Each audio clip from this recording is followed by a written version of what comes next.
அவர் இங்கே இல்லை, அவர் உயிர்த்தெழுந்தார்.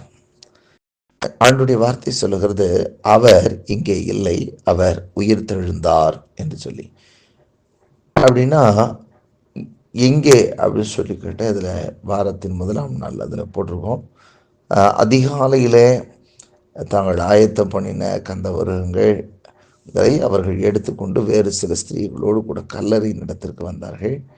கல்லறை அடைத்திருந்த கல் புரட்டி தள்ளப்பட்டிருக்கிறதை கண்டு உள்ளே பிரவேசித்து கர்த்தராகிய இயேசுவின் சரீரத்தை காணாமல், அங்கே ஆண்டுடைய வார்த்தை சொல்லுகிறது, அங்கே ஆண்டவராக இயேசு கர்த்தருடைய சரீரத்தை காணாமல் அதை குறித்து மிகுந்த கலக்கமடைந்திருக்கையில் பிரகாசம் உள்ள வஸ்திரம் தரித்த 2 பேர் அவர்கள் அருகே நின்றார்கள். அந்த ஸ்திரீகள் பயப்பட்டு தலை கவிழ்ந்து தரையை நோக்கி நிற்கையில் அந்த 2 பேரும் அவர்களை நோக்கி, உயிரோடு இருக்கிறவரை நீங்கள் மரித்தோரிடத்தில் தேடுகிறது என்ன? கர்த்தருக்கு மகிமை, அவர் இங்கே இல்லை, அவர் உயிர்த்தெழுந்தார். இவர்கள் கல்லறையிலே போய் ஆண்டவராக இயேசுவை தேடினார்கள். ஏனென்றால் இயேசு கிறிஸ்து மரித்து அவர்கள் மரித்தவுடனே அவரை அடக்கம் பண்ணினார்கள். கல்லறையில் ஒருவரையும் அடக்கம் பண்ணாத ஒரு கல்லறையில் இயேசுவை அடக்கம் பண்ணி அதில் ஒரு பெரிய கல்லை வச்சு சீல் போட்டு வச்சுருந்தாங்க. ஆகவே இயேசு கிறிஸ்துவுக்கு அவங்க ரெடி பண்ணி வச்சுருந்த அந்த கந்த வர்க்கங்கள் எல்லாம் எடுத்துக்கொண்டு ஸ்திரீகள் எல்லாம் புறப்பட்டு போனாங்க. போகும்பொழுது அங்கே அது கல் திறக்கப்பட்டிருக்கிறதையும் அங்கே இயேசுடைய சரீரத்தை காணாமல் போன உடனே அவர்கள் கலங்கி போய் நிற்கிற நேரத்தில் தான் அங்கே தேவதூதன் என்று சொல்கிறார், உயிரோடு இருக்கிறவரை நீங்கள் மரித்தோரிடத்தில் தேடுகிறது என்ன? இன்றைக்கும் கூட அநேகர் இயேசு கிறிஸ்துவை நாம் அவரை உயிருள்ளவராக அல்ல, அவரை மரித்தவராகவே பார்த்து கொண்டிருக்கிறதை நாம் பார்க்கிறோம். ஆண்டவராக இயேசு கிறிஸ்துவை மரித்தோர் இடத்துல போய் நாம் தேடக்கூடாது. இயேசு கிறிஸ்து அவர் உயிரோடு இருக்கிறார், அவர் அங்கே இல்லை. இன்றைக்கும் கூட சிலர் பாருங்க, இஸ்ரேல் தேசத்திற்கு போகும்போது ஒரு சுற்றுலா பயணமாகி போய் போகிறது ஒன்றும் தப்பு கிடையாது. அங்கே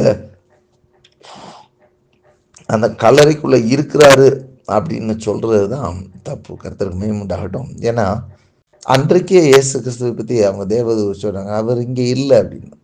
ஏன்னா அவர் உயிரோடு இருக்கிறவர். உயிரோடு இருக்கிறவரை மரித்தோர் இடத்துல கல்லறையில் போய் தேடக்கூடாது. அவர் உயிரோடு இருக்கிற தெய்வம்.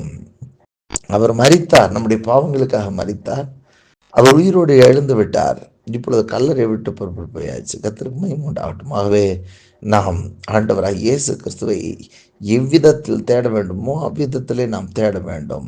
வேதம் சொல்லுகிறது, அவரை தொழுது கொள்ளுகிறவர்கள் ஆவியோடும் உண்மையோடும் தொழுது கொள்ள வேண்டும் என்று சொல்லி ஒரு ஒரு ஜீவனுள்ள ஆராதனையாக நம் தேவனை ஆராதிக்க கற்றுக்கொள்ள வேண்டும். கர்த்தருக்கு மரித்தோரிடத்திலே இந்த உலக மனிதர்களை போல ஒரு காரியத்தை நாம் செய்து கொண்டு இருக்கக்கூடாது என்பதை தான் இது நமக்கு சொல்லுகிறது.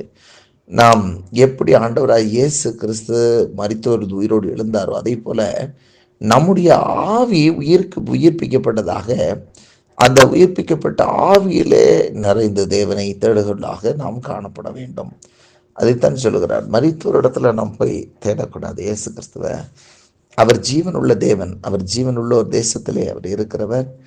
அவர் நமக்குள் ஜீவிக்கிறவராக இருக்கிறார், நமக்குள்ளே இருக்க விரும்புகிற தேவன் அவர். ஆகவேதான் வசனம் சொல்லுகிறது, துரோகிகளாகிய மனுஷர்களுக்காக அவர் வரங்களை பெற்றுக்கொண்டார் என்று சொல்லி, நமக்குள் வாசம் பண்ண அவர் வரங்களை பெற்றுக்கொண்டார் என்று சொல்லி வேதம் சொல்லுகிறது.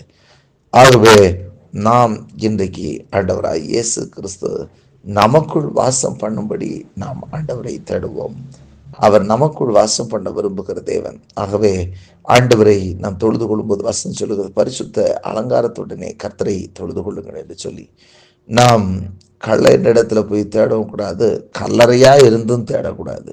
ஏனென்றால் ஆண்டுடைய வசனம் சொல்லுகிறது, கல்லறையான் வெளியில எல்லாம் வெள்ளை அடிச்சு நல்லா இருக்கும், ஆனால் உள்ள அங்கே எலும்பு கூடுகளினாலே மரித்து போனவர்களால சடலங்களினாலே அது நிறைந்ததாக இருக்கும்.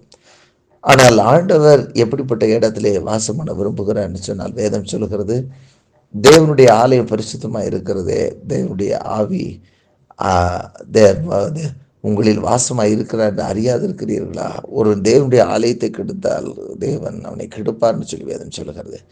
ஆகவே நாம் ஆண்டவரை பரிசுத்த அலங்காரத்துடனே தொழுது கொள்வர்களாக, பரிசுத்த ஆவியோடு கூட நாம் ஆண்டவரை தேடுகிறவர்களாக நாம் காணப்பட வேண்டும்.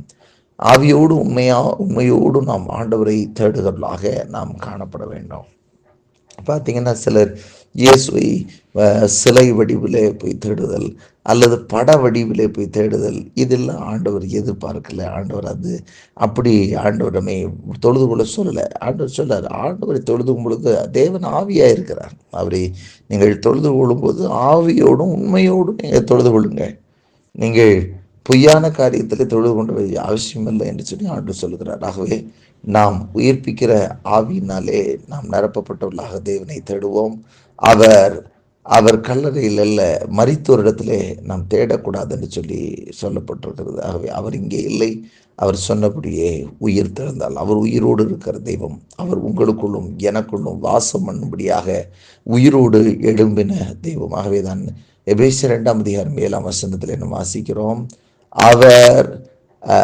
அவரோடு கூட நம்ம எழுப்பி உன்னதங்களிலே உட்காரவும் செய்தார் என்று சொல்லி வேதம் சொல்லுகிறது.